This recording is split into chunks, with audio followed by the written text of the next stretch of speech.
వారం వారం మనం ఒక్కొక్కరి గురించి ధ్యానిస్తున్నాం. ఇది జాన్ మార్క్ సువార్త రాసిన సువార్తికుని పేరు ఆయన మార్క్ అంటారు. ఇంకా ఆయన జాన్ మార్క్ అంటారు. యోహాను మారు పేరైన మార్క్ అని మారు పేరైన యోహాను, ఆయనకు ఆ పేరు ఉంది. ఎవరి మార్కు అంటే మరి యెరూషలేములో ఒక తల్లి ఉంది, ఆమె పేరు మరియా. పేతనే మరి కాదు. మరి అపోస్తుల కార్యములు 12:12 ఆ మాటలు ఉన్నాయి. అపోస్తుల కార్యములు 12:12 మాటలు ఉంటాయి.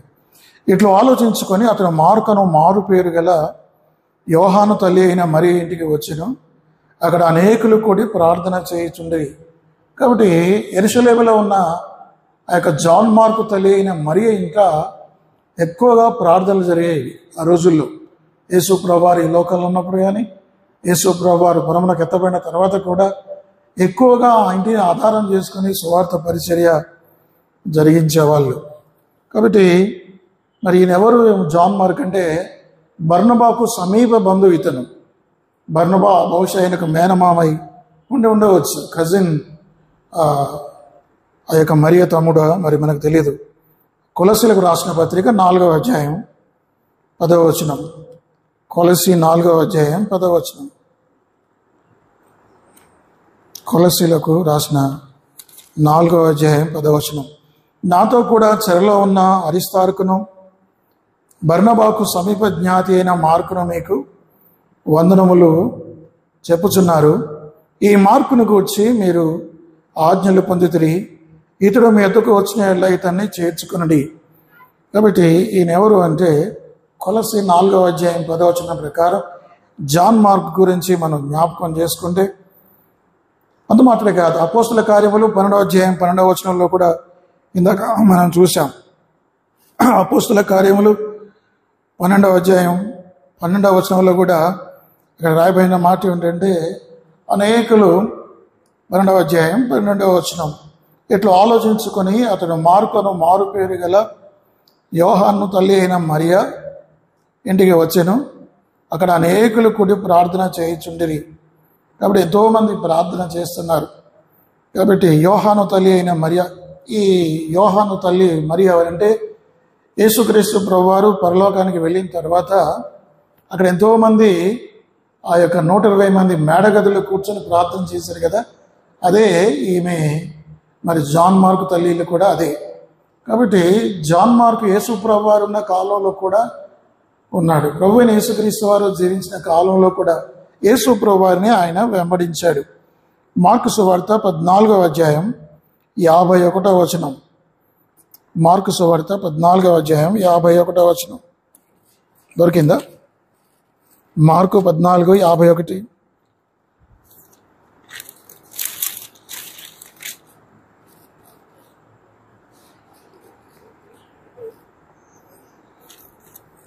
దొరకలేదా? మార్కు 14:51 దొరికిందా? మార్కు 14:51 దొరికిందా బాబు? మార్కు సువార్త 14వ అధ్యాయం 51వ వచనం చదవండి.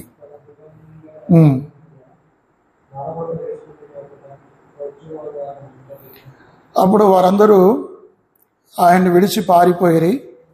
తన దిగంబర శరీరం మీద నారబట్టు వేసుకొని ఉన్న ఒక పడుచువాడు ఆయన వెంట వెళ్ళుచుండగా వారు అతన్ని పట్టుకుని అతను నారబట్ట విడిచి దిగంబరుడై పారిపోయాను. ఎవరంటే యేసుక్రీస్తు ప్రభువారు.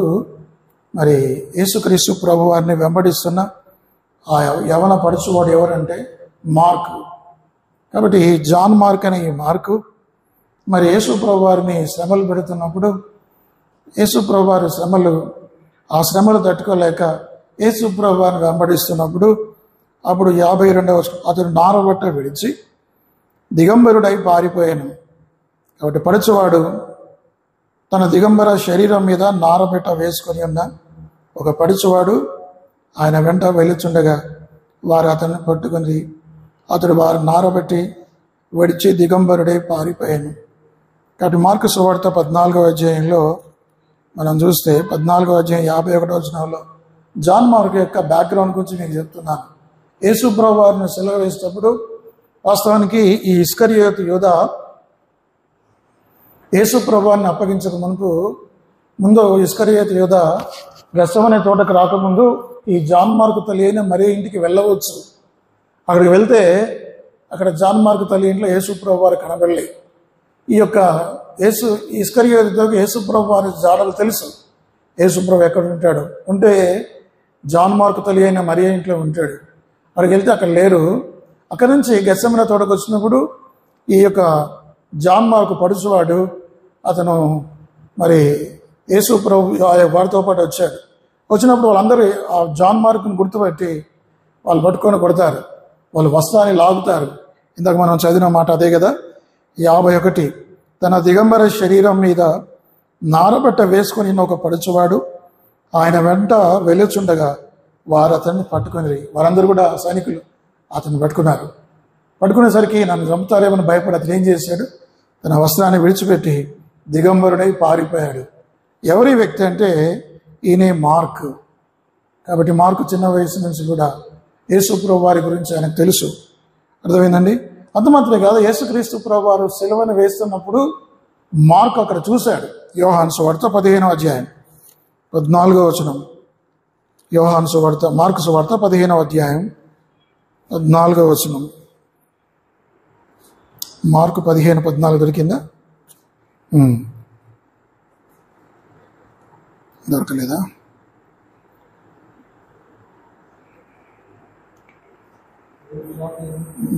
అది కాదమ్మా. యేసుప్రభు వారు సిలువ వేస్తుంటే మార్కు అక్కడే ఉన్నాడు. 14వ అధ్యాయం దొరకలేదా? యేసుప్రభు వారు సిలువ వేస్తుంటేనట ఈ జాన్ మార్కు తల్లి వారందరూ కూడా అక్కడే ఉన్నారు. జాన్ మార్కు కూడా అక్కడే ఉన్నట్లుగా బైబిల్లో మాటలు ఉన్నాయి. కాబట్టి జాన్ మార్కు యేసుప్రభు నివసించిన కాలంలో మరి ప్రభువును వెంబడించాడు. తన తల్లి దైవభక్తి గల తల్లి.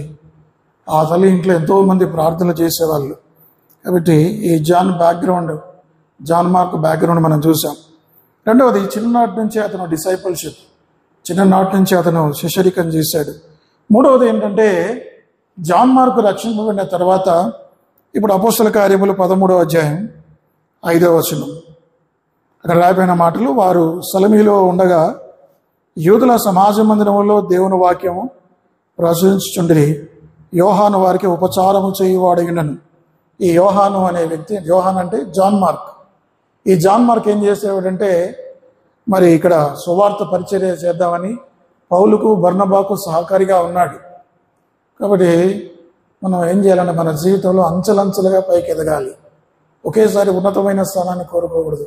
మెల్లమెల్లగా జాన్ మార్కు ముందు పరిచర్య చేసేవాడుగా ఉన్నాడు. పెద్దలకి అపోస్తలకు పరిచర్య చేసేవాడుగా ఉన్నాడు. అంటే వాళ్ళకు బట్టలు ఉతకటం, వాళ్ళకు మందులు ఇవ్వటం, వాళ్ళకు వంట చేసి పెట్టడం, వాళ్ళకు ఆ విధంగా పరిచర్య చేస్తూ కొంతకాలం ఉండేవాడు. అట్లా అంచెలంచెలుగా మన విశ్వాసంలో ఎదగాలి. ఒకేసారి ఉన్నతమైన స్థానం కావాలని కోరుకోవద్దు. పోలిపీటలు కావాలని, లేకపోతే ఈ రోజుల్లో యూత్ పిల్లలు, చిన్నపిల్లలు కూడా పెద్ద స్థానాలు కోరుకుంటున్నారు, అధికారాలు కోరుకుంటున్నారు. అలా కోరడు. జాన్ మార్కు మరి అపోస్తులైన వారికి పరిచర్య చేయడానికి ఇష్టపడ్డారు. ఎన్నుకున్నాడు. ఉపచారం చేయటం మొదలుపెట్టాడు.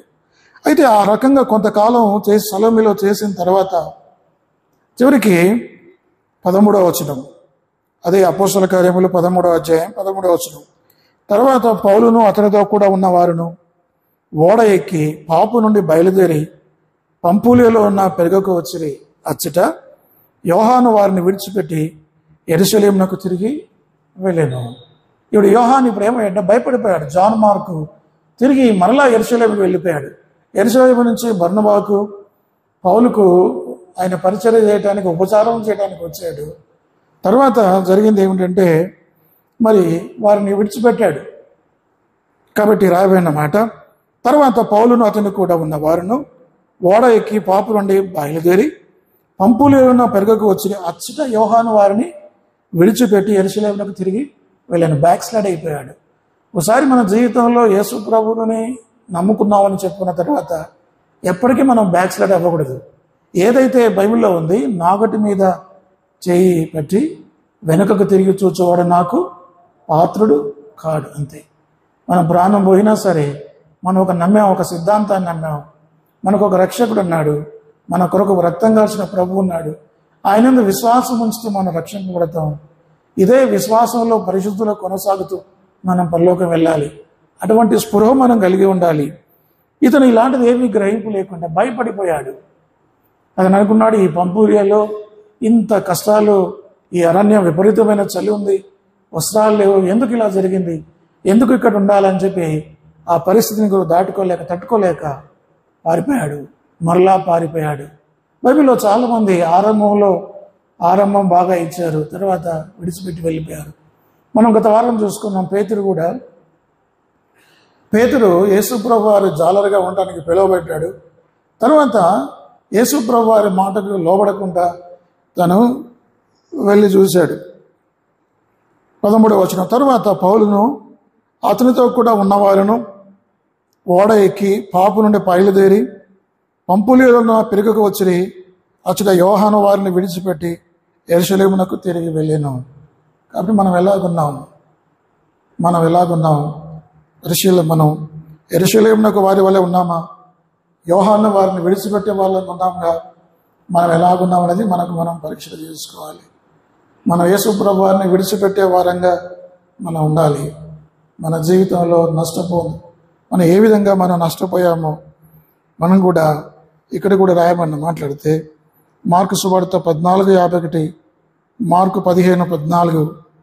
కాబట్టి ఇక్కడ కూడా మనం గమనించేది ఏమిటంటే ఈయన మరి యోహాను ఓడిపోయాడు. కొన్నిసార్లు ఇలా జరుగుద్ది. మనం లైట్గా తీసుకోకూడదు. పరిచర్యను నిర్లక్ష్యం చేయకూడదు. ప్రాణం పోయినంత వరకు కూడా మనం ప్రాణం పెట్టినంతగా మనం పరిచర్య చేయవలసి ఉంది. కాబట్టి జాన్ మార్క్ ఏం చేశాడంటే ప్రభువును విడిచిపెట్టాడు, పరిచర్యను విడిచిపెట్టాడు, అపోస్తలును విడిచిపెట్టాడు. చిన్న వాటికే భయపడిపోయాడు. అమ్మో, ఈ సేవ నేను చేయలేను, లేకపోతే ఈ చలి ఏంటి, ఈ మందులు ఏంటి, ఈ పరిస్థితి ఏంటి, నా వల్ల కాదని చెప్పి మరి యేసు ప్రభు వారి పరిచర్యను విడిచిపెట్టి మరలా యెరూషలేముకి వెళ్ళిపోయాడు. చూసారా? కాబట్టి మనం మరి పట్టిన పట్టు వదలకుండా గట్టిగా పట్టుకోవాలి. ప్రభువును పరిచర్య మనం గట్టిగా పట్టుకోవాలి. కష్టాలు వస్తాయి, శ్రమలు వస్తాయి, నిందలు వస్తాయి, అవమానాలు వస్తాయి, కృంగుదలు వస్తాయి. నిరాశపడకూడదు, విచారపడకూడదు, తిరిగి బ్యాక్స్లైడ్ అయిపోకూడదు, పాపంలో పడిపోకూడదు. మనం ఆ విధంగా ఈ జాన్ మార్కు చేసిన తప్పిదం ఘోరమైన తప్పిదం. ఆ విధంగా దేవుని బిడ్డలమైన మనం మరి జాన్ మార్కు వలె ప్రవర్తించకూడదు. ప్రభు కొరకు ఎంత కష్టమైనా సరే తిరిగి ఆ విధంగా చేశాడు. తర్వాత జరిగింది ఏమిటంటే అపోస్తుల కార్యములు 15వ అధ్యాయం 36-41. అపోస్తుల కార్యములు 15వ అధ్యాయం 36-41 దొరికిందా?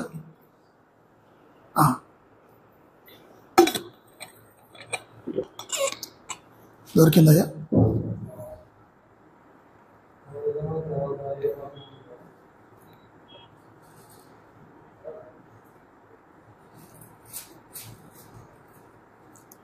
అపోస్తుల కార్యములు 15వ అధ్యాయం 36-41. అపోస్తుల కార్యము 15:36-41 దొరికిందా మీకు? చదవయ్యా మాట.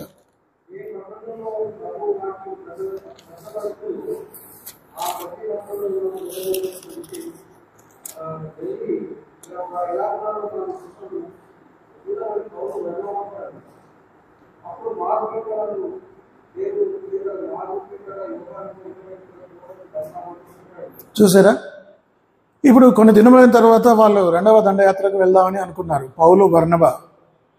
ఈ మార్కు లేకుండానే వాళ్ళు పౌలు బర్నబా కలిసి సువార్త చేయడానికి వెళ్ళి కొంతకాలం గడిచిన తర్వాత మరలా వీళ్ళకి తలంపు వచ్చింది, ఇన్ని పట్టణాలు, ఇన్ని గ్రామాలు, ఇన్ని ప్రాంతాల్లో మనం సువార్త సేవ చేసాం కదా, ఒకసారి తిరిగి మరలా మనం వెళ్ళి మనం సువార్త ప్రకటించిన చోట పరిస్థితి ఎలాగుంది, మరలా వాళ్ళని ఫాలో అప్ చేద్దాం అని ఎలాగుందో చూద్దామని అనుకున్నాడు. బర్నబా పౌలు ఇద్దరు కలిసి మరలా తిరిగి వెళ్దాం అనుకున్నారు. అప్పుడు ఏం జరిగిందంటే బర్నబా చాలా మంచివాడు. ఈ బర్నబా ఏం చెప్పాడంటే పౌలుతో, పౌలు మనం కూడా మరి మార్క్ అనే వ్యక్తిని మరలా మనం పరిచర్యకు తీసుకుని వెళ్దామని అతను చెప్పాడు. ఎవరు? పౌలుకు. ఇప్పుడు పౌలు చాలా స్ట్రిక్ట్. పౌలు ఎలాంటి వాడు అంటే మాట, ఖచ్చితం అంటే ఖచ్చితమే. పౌలు ఏమాత్రము రాజు పడేవాడు కాదు. అప్పుడు ఈ ఈ బర్నబా అనే వ్యక్తి ఏమో ఇప్పుడు పౌలు అంటాడు, ఇంతకుముందే మనకు నష్టం చేశాడు, పరిచర్ని విడిచిపెట్టి వెళ్ళిపోయినానికి మళ్ళీ ఎట్లా పరిచర్య ఇస్తావు, ఎట్టి పరిస్థితుల్లో కూడా మార్కును తీసుకోవద్దని పౌలు అంటాడు. ఇప్పుడు బర్నబా అంటాడు, ఎందుకు పౌలు అట్లా అంటావు, ఏదో పొరపాటు చేశాడు, ఒకసారి పొరపాటు జరిగితే మాత్రం రెండవసారి అట్లా పొరపాటు జరుగుతుందా, మరలా అతను మనం తీసుకుందామంటే ఒప్పుకోడు పౌలు. కాబట్టి ఇప్పుడు ఈ పౌలు బర్నబా ఇద్దరి మధ్యలో గొడవ వచ్చింది. వీరిద్దరికి కూడా ఎంతో గొడవ వచ్చింది. కొన్నిసార్లు ఇట్లా జరుగుతుంది. ఈ అనుభవం లేని ఇమ్మెచ్యూరిటీ పీపుల్ వల్ల కొంతమంది గొప్ప యోధులు, గొప్ప అపోస్తలులైన బర్నబాకు తర్వాత ఇంకెవరు పౌలుకు గొడవ పెట్టడానికి కారకుడయ్యాడు. ఎవరి? John Mark. చూసారా, జాన్ మార్క్ వల్ల ఇద్దరు వ్యక్తులు గొప్ప యోధులు వారు విడిపోయారు. సంఘంలో మనం కలిపేయడానికి ప్రయత్నం చేయాలి తప్ప విడిపోవడానికి ప్రయత్నం చేయకూడదు. మన వల్ల సంఘం నష్టపోకూడదు, మన వల్ల సంఘంలో కలహాలు రాకూడదు. యోహాను జాన్ మార్క్ ద్వారా అదే కలిగింది. జాన్ మార్క్ పరిచర్యను విడిచిపెట్టడం వల్ల పౌలు ససేమిరో అన్నాడు. కాబట్టి బర్నబా లాంటి వాడు. బర్నబా చాలా గొప్పవాడు. అసలు ఆ మాటకు వస్తే పౌలును బర్నబానే తీసుకొని వచ్చి అపోస్తులకు పరిచయం చేసి అంతియోక్యలో తీసుకొని వచ్చి, మరి పౌలు వెనక అంత గొప్ప వ్యక్తి అయ్యాడంటే బర్నబా ఉన్నాడు. బర్నబా ఎప్పుడంటే, బర్నబా అంటేనే అతను పుత్రుడు అని ఆయన పేరు కదా, ఆయన సన్ ఆఫ్ ఎంకరేజ్మెంట్, ఆయన ప్రోత్సహించేవాడు. కాబట్టి ఎవరైనా తప్పు చేస్తే, పొరపాటు చేస్తే వారిని క్షమించి ఎంకరేజ్ చేస్తాడు. పౌలు అలాంటి వాడు కాదు. పౌలు చాలా స్ట్రిక్ట్గా ఉంటాడు. మరి ఇద్దరిట్లో ఎవరిది తప్పు? బర్నబాది తప్ప, పౌలు తప్ప? చాలా తీవ్రమైన గొడవ వారి మధ్యలోకి వచ్చింది. చూడండి ఆ మాటలు 38, 39. అయితే పౌలు పంఫూలియాలో పని కొరకు తమతో కూడా రాక తమను విడిచిన వారిని వెంట పెట్టుకుని పోవటం యుక్తము కాదని తలంచెను. వారిలో తీవ్రమైన వాదము కలిగినందున వారి ఒకరినొకడు విడిచి వేరైపోయింది. బర్నబా మార్కును వెంట పెట్టుకుని ఓడ ఎక్కి కుప్రకు వెళ్ళాను. పౌలు శీలను ఏర్పరచుకుని సహోదరుల చేత ప్రభువు కృపకు అప్పగింపబడిన వాడై బయలుదేరి సంఘములను స్థిరపరచు సిరియా కిలికియా దేశముల ద్వారా సంచారము చేయుచున్నాను. కాబట్టి ఇద్దరు వాళ్ళు వేరైపోయారు. ఇప్పుడు ఎవరు పరిచర్య? వారితో ఇంతకుముందు కలిసి చేశారు. ఇప్పుడు మార్కును మాత్రం విడిచిపెట్టడం బర్నబాకు ఇష్టం లేదు. ఎందుకంటే బర్నబా మరి సొంత సమీప జ్ఞాతి. చిన్ననాటి నుంచి జాన్ మార్క్ గురించి ఆయన తెలుసు. మార్క్ ఎలాంటి వాడో, ఎలా రక్షణ పొందాడో, వారి తల్లిగారు ఎలాంటి వారు, వాళ్ళ ఇంట్లో ఎలా ప్రార్థనలు జరిగాయో, ఇవన్నీ కూడా బర్నబాకు తెలుసు. మరి చిన్న యేసుప్రభు వారు సెలవు వేసినప్పుడు ఆయన అక్కడ ఉన్నాడు. తర్వాత యేసుప్రభు కొరకు ఆయన పట్టుకుందాం అన్నప్పుడు ఆయన దిగంబరుడై పారిపోయాడు. ఈ విషయాలన్నీ తెలుసు. కాబట్టి మనం సంఘంలో మన బర్నబాలే మనం పనిచేయాలి. బర్నబా ఎలాంటి వాడు అంటే పడిపోయిన వారిని, వెనుకకు దిగజారిన వారిని. మనం అనుకుంటుంటే పోతే పోనలే అనుకుంటాం. ఒకటి సంఘానికి రాకపోతే రాకపోలే, దేవుడు ఇంకొకరిని ఇస్తా అనుకుంటాం. అలా చేయకూడదు. ఎలాంటి వారైనా వెనకడుగు వేస్తే వారిని ప్రేమతో వారి దగ్గరికి వెళ్ళి, మరి బైబిల్లో ఉంది, ఒక వ్యక్తికి కాపరికి, గొర్రెల కాపరికి 100 గొర్రెలు ఉన్నాయి. ఆ 100 గొర్రెల్లో ఒక గొర్రె తప్పిపోయింది. తప్పిపోతే 99 గొర్రెలను అక్కడ పెట్టి ఒక్క గొర్రె కోసం వెళ్ళాడు. ఇప్పుడు మనలాంటి వాడు ఏమనుకుంటాడు? నాలంటాడు, నాకు 100 గొర్రెలు ఉన్నాయి, ఒకటి పోతే పోనలే, ఈ రాత్రి వేళ నేను ఎక్కడ వెతుకుతాను దాన్ని, ఏ క్రూర మృగాలు తిన్నాయో ఏమో అని అనుకొని వదిలేసేవాడు. కానీ ఆ కాపరు అలాంటి వాడు కాదు. దాన్ని వెలికేంత వరకు వెళ్ళాడు. ఆ రాత్రి వేళ ఆ కాపరు ఎంత కష్టపడ్డాడో, ఎన్న ముళ్ళగచ్చలు కుచ్చుకున్నాయో, ఎన్ని భయంకరమైన ప్రమాదాలు కూడా వెళ్ళాడు. మొత్తానికి ఆ తప్పిపోయిన గొర్రె పిల్లను సంపాదించాడు. కాబట్టి తప్పిపోయిన వారిని, పడిపోయిన వారిని మనం లేవనెత్తాలి తప్ప వాళ్ళని ఇంకా కూడా మనం ఆ విధంగా చేయకూడదు. బర్నబా గ్రేట్ క్యారెక్టర్. బర్నబా ఎలాంటి వాడంటే అవసరమైతే పౌలులను విడిచిపెడితే కానీ మార్కుని విడిచిపెట్టాలి. ఒకవేళ బర్నబా కూడా పౌలు వల్లే మార్కుని విడిచిపెడితే బర్నబా ఇంకా లేడు. బర్నబా గొప్పవాడు కాకపోయేవాడు. అసలు మార్కు సువార్త అనేది బైబిల్లో లేకపోయేది, మీకు తెలుసా? కాబట్టి ఒక వ్యక్తిని ప్రోత్సహించడం నేర్చుకోవాలి. విమర్శించడం చాలా సులభం కానీ అంతే తప్ప అది ఎవరైనా చేయొచ్చు. కానీ ప్రోత్సహించటం, ధైర్యపరచడం, ఏమి కాదులే బిడ్డ, దేవుడికి నేను క్షమిస్తాడు, మరలా నువ్వు దేవుని దగ్గరికి రా అని మంచి మాటలతో ప్రేమపూర్వకంగా చెప్పి సరైన దారిలోకి తీసుకురావాలి. అట్లా ఈ జాన్ మార్కును ఈ యొక్క బర్నబా తర్వాత ఎంతో ప్రోత్సహించాడు. బర్నబా అంటే ఆయన పేరు. బర్నబా గురించి ఇంకొక రోజు మనం చదువుకుందాం. చూడండి ఆ మాటలు అపోస్తల కార్యములు 5వ అధ్యాయం 36వ వచనం, 4వ అధ్యాయం 36వ వచనం. కుప్రలో పుట్టిన లేవీయుడగు యోసేపు అని ఒకడు ఉండెను. ఇతనికి అపోస్తలులు హెచ్చరిక పుత్రుడని అర్థమిచ్చు బర్నబా అను పేరు పెట్టి ఉండేది. ఇతడు భూమి గలవాడై ఉండి దాన్ని అమ్మి దాన్ని వెలలో తెచ్చి అపోస్తలుల పాదముల యొద్ద పెట్టాను. ఇతని పేరేం పేరట? ఇతనికి అపోస్తలులు ఏం పేరు పెట్టారు? హెచ్చరిక పుత్రుడు. హెచ్చరిక పుత్రుడు ఫుట్ నోట్లో ఏముంది? కింద చూడండి, ఫుట్ నోట్లో ఆదరణ పుత్రుడు. అంటే ఆదరణ పుత్రుడు అంటే ఈ బర్నబా ఏం చేస్తాడంటే ఆదరించేవాడు కదా, ద సన్ ఆఫ్ కంఫర్ట్ అని అర్థం. ఆదరించేవాడు. మనం ఆదరించే వాళ్ళం కావాలి. ఇతరుల మీద ఇంకా వాళ్ళ నష్టపోయేటట్టుగా మనం చేయకూడదు.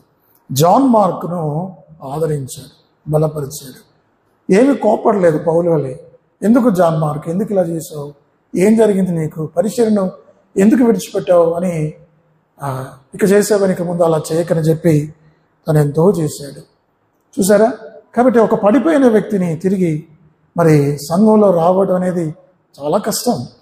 యాకోబు రాసిన పత్రిక 5వ అధ్యాయం, యాకోబు రాసిన పత్రిక 5వ అధ్యాయం చివరి 19-20 వచనాలు.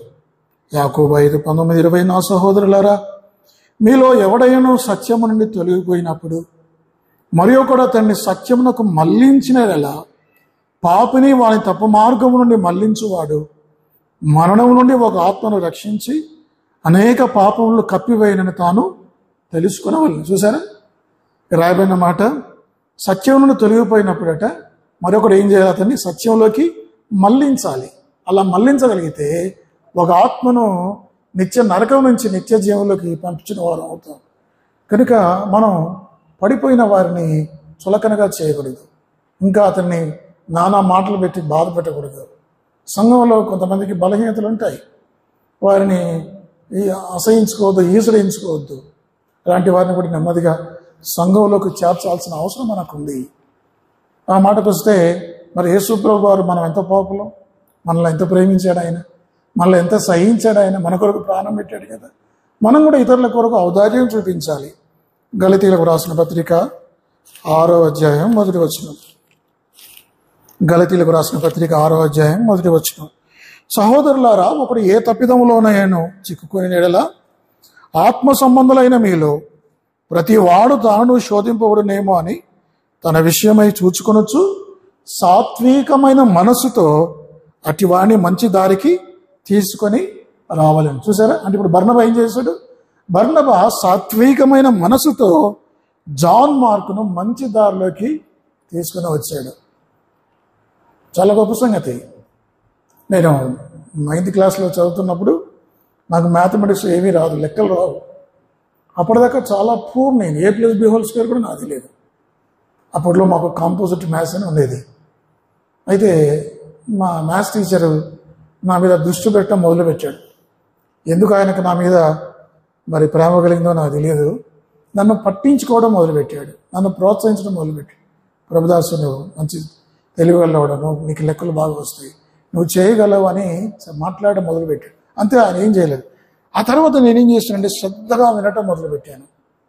ఆ మ్యాథ్స్ అన్ని శ్రద్ధగా వినటం, అర్థం చేసుకోవడం మొదలుపెట్టాను. మీరు నమ్మరు, 10th క్లాస్కి వచ్చేసరికి మరి మా సారు మొదటి ఎక్సర్సైజ్లో ఉంటే, ఎక్సర్సైజ్ అంటారు కదా, ఎక్సర్సైజ్ అంటే నేను 5వ ఎక్సర్సైజ్లో ఉండేవాడిని. అంటే 1, 2, 3, 4 ఆయన చెప్పకముందే ఆ 5వ ఎక్సర్సైజ్ మొత్తం అంతగా లెక్కలు చేసేవాడిని. ఇదంతా ఎందుకు జరిగింది?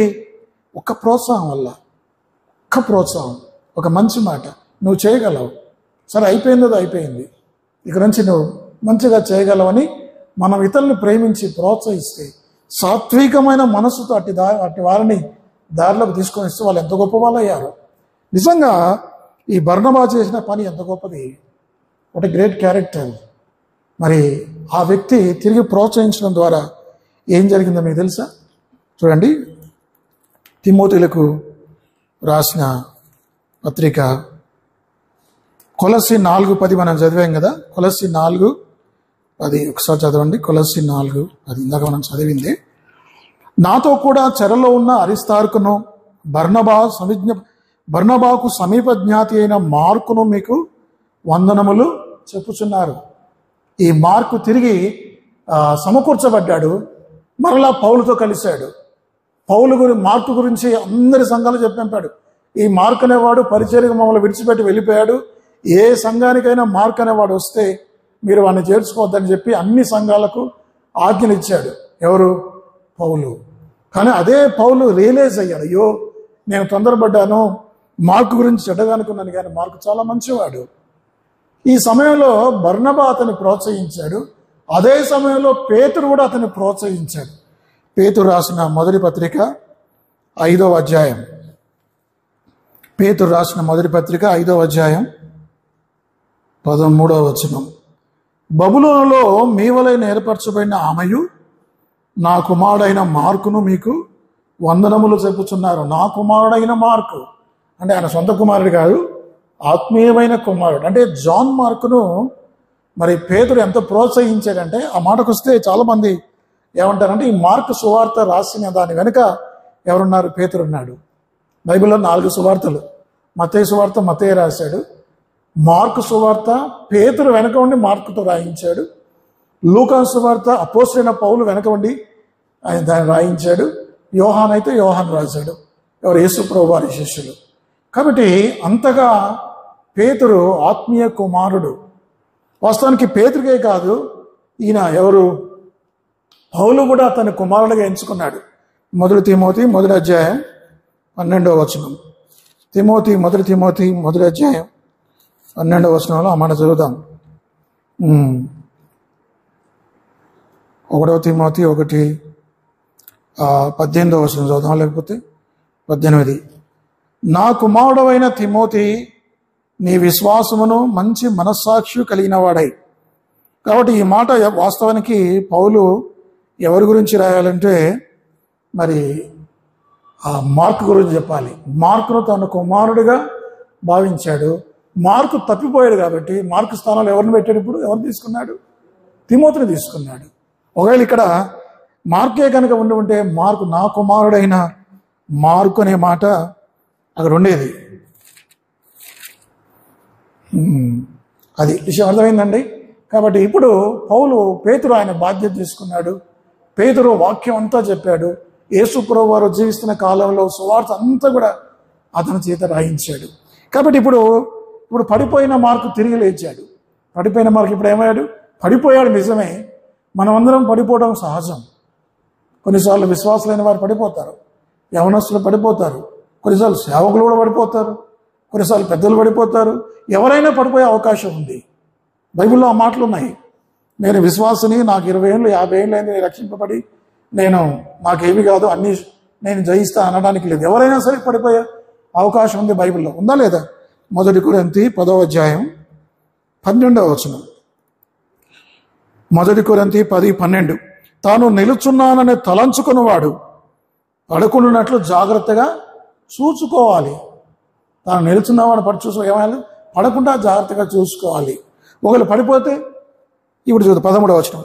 సాధారణంగా మనుషులకు కలుగు శోధన తప్ప మరి ఏది మీకు సంభవింపలేదు. దేవుడు నమ్మదగిన వాడు, మీరు సహింపగలిగినంతటి కంటే ఎక్కువగా ఆయన మిమ్మల్ని శోధింపనీయడు. అంతేకాదు సహింపగలిగటకు ఆయన శోధనతో కూడా తప్పించుకున్న మార్గం మీకు తెలియజేయను. పడిపోయినా కానీ తిరిగి దేవుడు లేవనెత్తాడు, మార్గం తెలియజేస్తాడు. కాబట్టి పడిపోయిన ఈ మార్కు గురించి పౌలు 3 సార్లు 3 విధాలుగా రాస్తాడు. మొట్టమొదటిగా ఏం రాస్తాడంటే కొలస్సీ ఇందాక మనం చదివిన పత్రిక 4వ అధ్యాయం 10వ వచనం. నాతో కూడా చెరలో ఉన్న అరిస్తార్కును ఇప్పుడు యేసుప్రభు వారి సువార్త నిమిత్తం అపోస్తలుడైన పౌలు చెరసాలలో ఉన్నాడు. అపోస్తలుడైన పౌలుతో పాటు చెరసాలలో ఎవరున్నారు? ఇంకా ఎవరున్నారట? అరిస్తార్కు ఉన్నాడు, మార్కు కూడా ఉన్నాడు. మార్కును మీకు వందనములు చెప్పుచున్నారు. ఈ మార్కును గూర్చి మీరు ఆజ్ఞలు పొందుతురి. ఇతడు మీ యొద్దకు వచ్చిన ఎట్లా అతన్ని చేర్చుకోండి. పడిపోయిన మార్కు తిరిగి లేచాడు. నిజంగా ఎంత గొప్ప సంగతి. పడిపోయిన వ్యక్తిగా అతనున్నాడు. అది మాత్రమే కాదు, ఫిలిప్పు 24వ వచనం. ఫిలిప్పు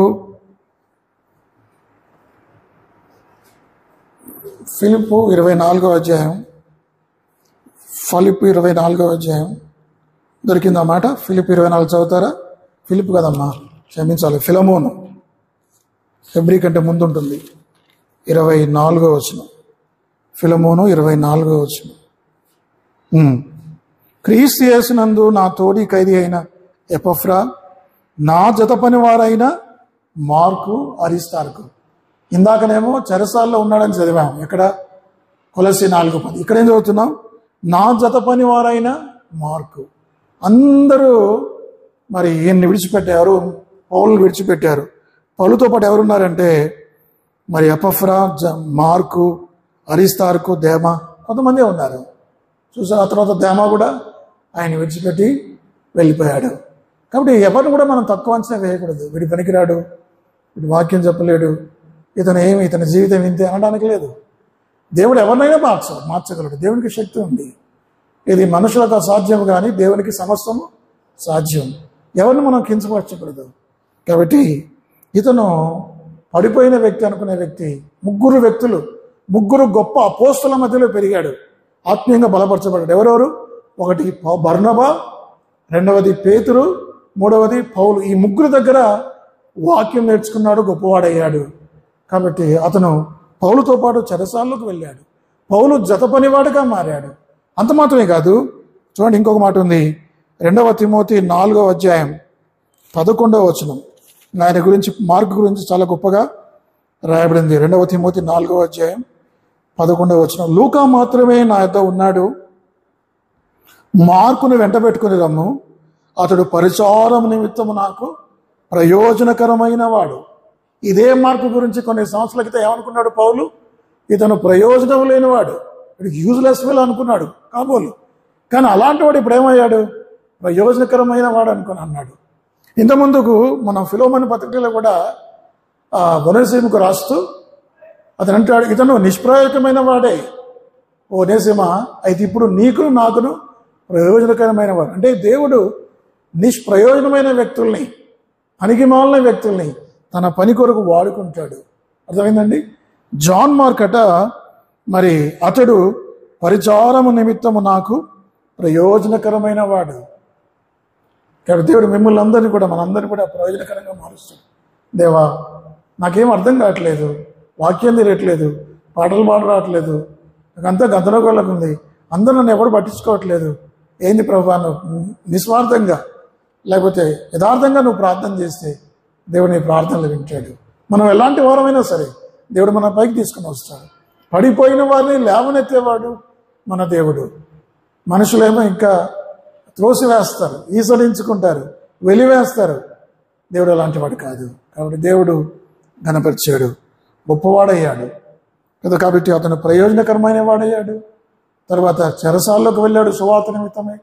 తర్వాత మరి పౌలంతటి వాడికే జత పని వాడయ్యాడు. చూసారా? కాబట్టి ఇప్పుడు పడిపోయినా మనం ఏం చేయాలి? పడిపోయినట్టుగా ఉండకూడదు, తిరిగి లేవాలి. మీరు తప్పిపోయిన కుమారుల్లో అక్కడ పడిపోయిన వ్యక్తి ఎవరతను? ఆ యొక్క చిన్న కుమారుడు ప్రాడిగల్ సన్.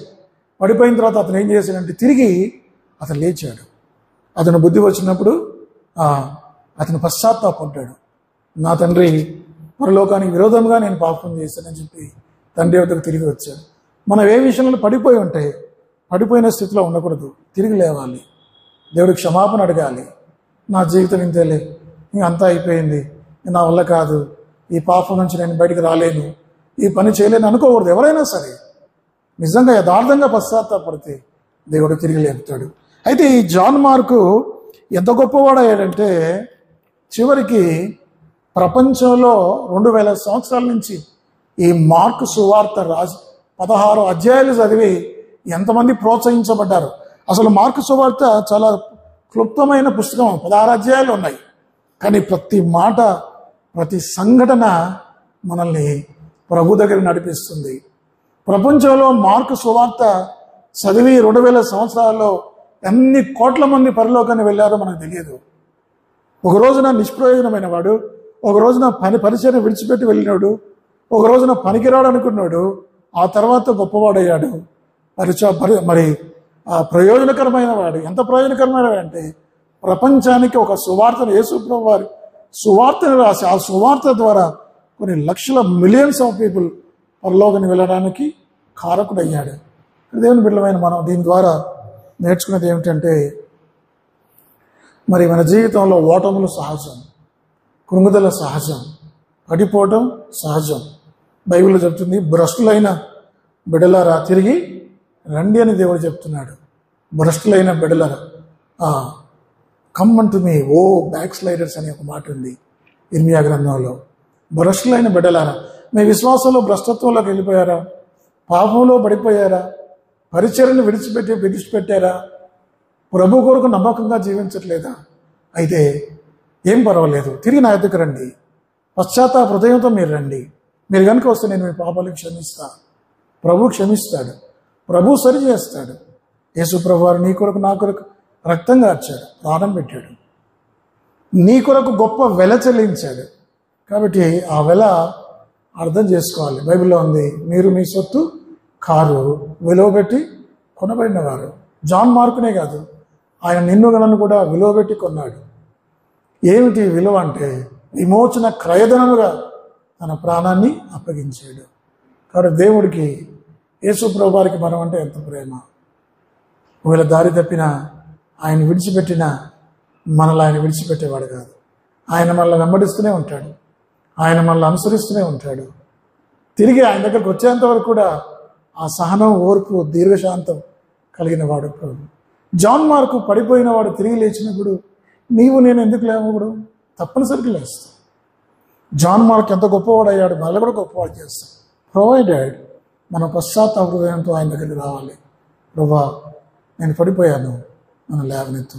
ఇక నుంచి నీ కొరకు నమ్మకంగా జీవిస్తాను, నా పాపాలు విడిచిపెడతాను, పరిచర్య చేస్తాను, పరిశుద్ధంగా జీవిస్తాను, ప్రార్థన చేస్తాను, ప్రభు కొరకు ప్రయాసపడతాను, నా తోటి వారిని నీ ప్రేమతో నేను ప్రేమిస్తాను అని మనం తీర్మానం చేసుకుంటే, ఇక్కడ కూర్చున్న మనందరినీ కూడా ఒక జాన్ మార్క్ లాగా గొప్ప వ్యక్తులుగా, ప్రయోజనకరమైన వ్యక్తిగా, మన ద్వారా కొన్ని వేల మంది మరి ఆత్మలు రక్షింపబడడానికి దేవుడు కృప చూపిస్తాడు. అయితే మనం పడిపోయిన వారు పడిపోయినట్టే ఉండకుండా అదొక సంఘం. రెండవది ఏంటంటే, సంఘంలో నాయకులైన వారు చేయాల్సిన బాధ్యత ఏమిటంటే, పడిపోయిన వారిని తిరిగి వారిని ప్రోత్సహించాలి. హెచ్చరిక పుత్రుడు, హెచ్చరించేవాడు, ఆదరించేవాడు బర్నబా లాంటి వాళ్ళు మనకు అవసరం.